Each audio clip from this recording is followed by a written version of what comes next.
Olá, queridos! Hoje nós vamos falar sobre orações coordenadas. O que isso quer dizer? O que isso significa? Vamos lá. A gente até agora aprendeu tudo sobre as orações, quando elas estavam sozinhas dentro de um período, quando elas estavam no período simples. Então, o que a gente aprendeu? A gente aprendeu todos os termos que compõem, os termos essenciais, os termos integrantes, os termos acessórios, tudo que vai dentro de uma oração. O que a gente vai começar a ver agora como elas se comportam quando elas estão junto com outras orações dentro de um mesmo período, que é o que a gente chama de período composto. Então, o período composto é o período que tem mais de uma oração dentro dele. Se tem mais de uma, cada uma delas, apesar de ter seus termos e tudo mais, nada disso mudou, cada uma delas vai ter uma relação com a outra que está ali. E essas relações dependem do grau de complexidade e envolvimento sintático que elas têm entre si. Como assim? Vocês já devem ter ouvido por aí que as orações coordenadas são aquelas que não dependem das outras orações. Mas o que é essa dependência? Essa dependência não é uma dependência semântica, essa é uma dependência sintática.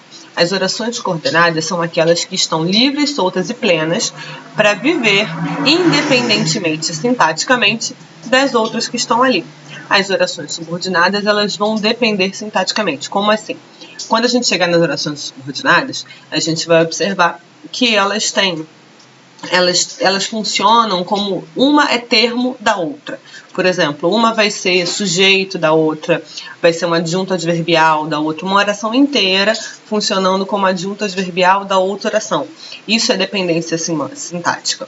A oração coordenada, ela não tem isso. Ela não é termo de nenhuma outra é termo dela. Elas são independentes sintaticamente, mas obviamente elas têm uma relação de proximidade semântica, né? Porque elas estão dentro de um mesmo período. Então, essa relação de proximidade semântica vai estabelecer as classificações das orações. Vamos ver tudo isso agora? Olha só, período composto por coordenação, como eu falei para vocês, quando tem duas orações sem ter dependência sintática entre elas. E aí, a gente vai começar com dois tipos. A gente tem, dentro de um período, vão ter lá duas orações coordenadas. A oração que não tem a conjunção, ela vai ser chamada oração coordenada assindética. É aquela que não possui a conjunção. A outra vai ser a oração coordenada sindética. Lembra desse A de negação aqui, ó. A de negação. Se a gente for reparar, olha aqui a frase. Acesse o site ou procure a secretaria da sua cidade. Acesse o site não tem palavra conectora.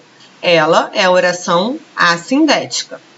Ou é a palavra conectora, ou é a conjunção. Essa oração aqui, ou procure a secretaria da sua cidade, é a oração que possui a conjunção.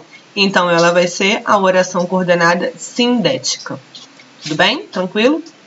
É a partir das orações coordenadas sindéticas que a gente vai começar a classificar a partir do tipo de relação que elas têm entre si. Vamos ver. Nós temos as aditivas. O que são as aditivas? São aquelas que trazem uma adição. Elas somam questões. É uma coisa mais outra coisa. Elas estão somando ideias, né? Elas acrescentam outras coisas ao que já foi dito. Olha só, Caetano Veloso canta e compõe muito bem. Não só isso, como também isso. Ele faz uma coisa mais outra. A ideia semântica é de adição. Então, essa conjunção aqui, ela vai ser uma conjunção aditiva. E essa oração aqui vai ser uma oração coordenada aditiva. Ele não trabalha nem estuda. Ué, mas essa daí é negativa. Não tem problema.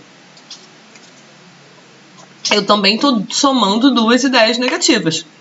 Esse nem, ele está acrescentando, já que a gente já tinha o não aqui, é não isso, mas não isso também. Então, é adição de negação, mas continua sendo adição. Ele não trabalha nem estuda, ele não trabalha, vai ser a oração coordenada assindética, e o nem estuda vai ser a coordenada sindética aditiva. O nem aqui é a conjunção, vai ser a conjunção aditiva.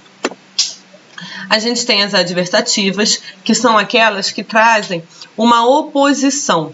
Elas colocam conceitos que se opõem entre si, anexados pela conjunção.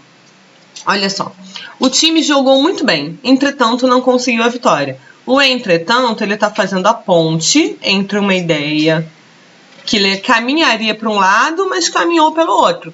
Ele caminharia de uma forma, mas foi para o lado contrário. O entretanto está juntando duas ideias opostas, que é jogar bem e não conseguir a vitória. Estudo, mas não trabalho. Ué, mas isso não tem uma oposição clara? Tem, né? É só a gente se esforçar para perceber. Estudo é o que eu faço e trabalho é o que eu não faço. Então, são questões opostas que estão unidas aqui pelo mais.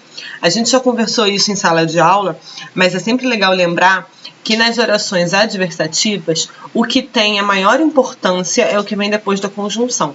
Tudo que você falou antes passa batido, fica para trás, não é o mais importante. O mais importante na leitura é o que vem depois da conjunção. Então, você tem que estar atento a isso, principalmente quando você for escrever, quando você for produzir os seus textos, para você passar exatamente a ideia que você queria. Tudo bem? Vamos lá. Nós temos as alternativas, que indicam alternância, né? Ou trabalha ou estuda, uma coisa ou outra. Oração coordenada alternativa. Nós temos as conclusivas, que geram uma conclusão a respeito do que a gente acabou de falar na outra oração. Não tenho dinheiro, portanto não posso pagar. Penso, logo existo. Se eu não tenho dinheiro, a conclusão óbvia é que eu não posso pagar. Se eu penso, a conclusão óbvia é que eu existo. Quando a segunda é uma conclusão a respeito do que foi colocado na primeira, oração conclusiva. E por fim, e não menos importante, as orações explicativas, que são aquelas que justificam, que expressam uma explicação, uma justificativa do que eu acabei de falar. Deixe em paz meu coração, que ele é um pote até aqui de mágoa. Esse aqui, o fato dele ser um pote até aqui de mágoa, é o motivo pelo qual eu peço que você deixe em paz meu coração. Então, essa daqui é a justificativa da primeira. Não tem nenhum conceito muito difícil, né? São todas bem simples, todas bem fáceis. Agora vocês vão fazer exercícios, porque só a partir dos exercícios a gente vai começar a ver aonde pintam as dúvidas. Um beijo, boa semana para vocês.